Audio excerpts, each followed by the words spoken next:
Hello, my name is David Baldwin. By day I work with data, by night I'm a wannabe hornist. I've spent quite a bit of time gathering data on Mouthpieces and thought some of my findings might be useful.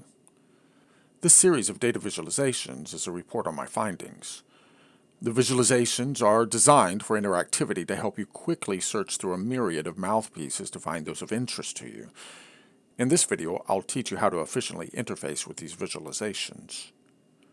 There are 4 metrics used to generate these visualizations: cup depth, bore/throat diameter, rim width, and rim diameter.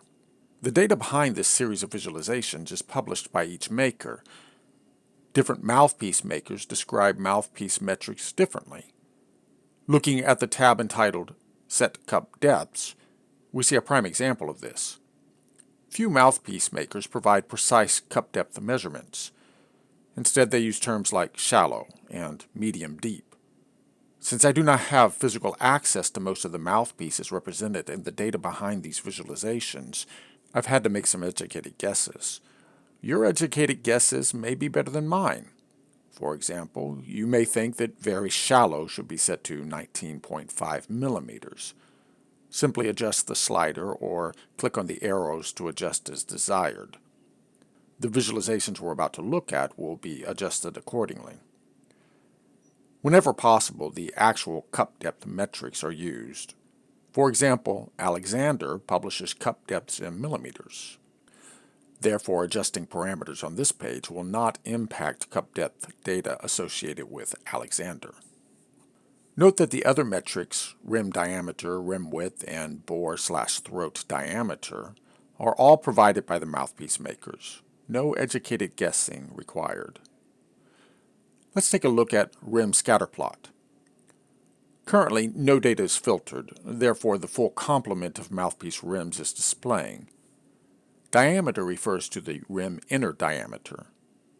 Width refers to the thickness of the rim. All the diameter and width data represented here is published by the makers. However, some makers may measure mouthpieces differently, so keep that in mind. Note that the displayed scatter plots use clustering represented by different colors. I'll click on Cluster 1 for the top rim diameter clustering graph to demonstrate. Next, I'll click on Cluster 2 associated with the bottom rim width clustering scatter plots. These clusters are generated based on an algorithm that looks for statistical similarities. The bottom right-hand chart shows density. The darker blue represents a higher concentration of mouthpieces. For example, note that rim widths of 4 and 4.5 millimeters have more representatives than the other rim widths. The diameter and width filters at the top of the screen can be adjusted by dragging or clicking directly on the numbers to type in a desired value. The other filters on the right-hand side of the screen should be self-explanatory. Simply click on the drop-downs and choose as desired. For example, you might be interested in Hauser, Lasky, and Stork. I'll deselect all to clear the screen and then select the 3 desired makers.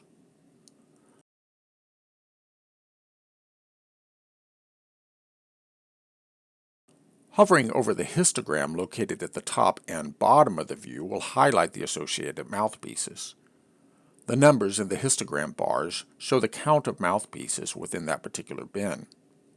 For example, the diameter range of 17.5 to 17.74 millimeters accounts for 240 rims.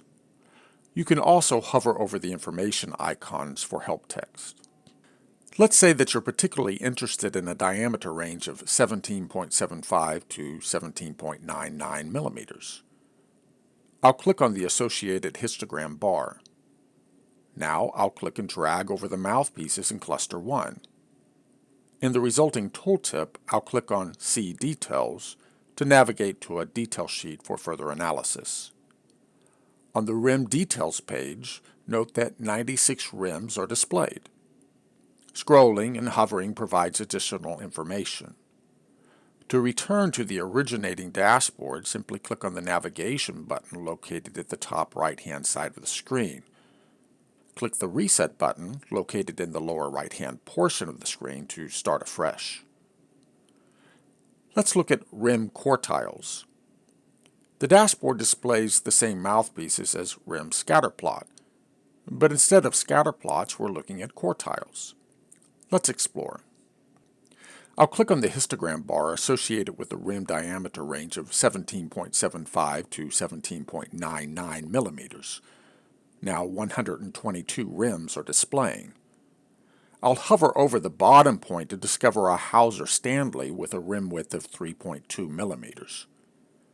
Notice as I hover over other points further up the scale, the rim widths increase.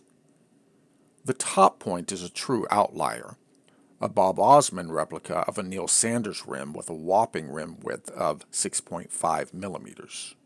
Now, a brief explanation of quartiles. A quartile population is made up of 3 different points, which separates the population into 4 sections. The first quartile is represented by the line that signifies the beginning of the dark gray section. 25% of the mouthpieces fall below the first quartile, 75% are above. The second quartile represents the median. That is, 50% of the population is above the second quartile and 50% is below. The third quartile is represented by the line signifying the end of the light gray section. 25% of the mouthpieces fall above the first quartile. 75% are below. The outer whiskers can stretch to 1.5 times the IQR. IQR refers to the inner quartile range, that is, the range between the bottom of the dark gray and the top of the light gray. Anything that falls outside of the outer whiskers is considered an outlier. Our Neil Sanders replica is an example. The cup overview dashboard compares cup depth with bore/throat diameter. Technically, I subscribe to the school that states that the throat represents the smallest diameter on a mouthpiece, the bottleneck, if you will. However, here I've entitled the axis bore/throat because it appears that some manufacturers may use these terms interchangeably. Having covered the specifics of hovering and filtering for the 2 rims dashboard, I'll not repeat those details here. One important filter to note is cup shape. Cup shape seems infinitely variable. Thus, makers use all kinds of phrases such as deep V and deep bowl/funnel hybrid. Understanding the fluid dynamics generated by different shapes is beyond the scope of these visualizations. If you have more detailed data regarding cup shapes, please let me know. It would make for an interesting study. I'll briefly click on cup quartiles. Since we've already covered quartiles when speaking of rims, I won't repeat those details here. However, let's make one brief exploration by clicking on the bore bend that ranges from 4.5 to 4.74 millimeters. I'll click on the menu option See Details. This takes us to the Cup Details dashboard, where we can scroll and hover for more information. Again, click the navigation button in the upper right-hand corner to return. The last visualization to consider is Count per Cup Depth. It's pretty self-explanatory. I hope you enjoy and benefit from this mouthpiece data collection. Let me know if you have questions or more data to contribute. Thank you.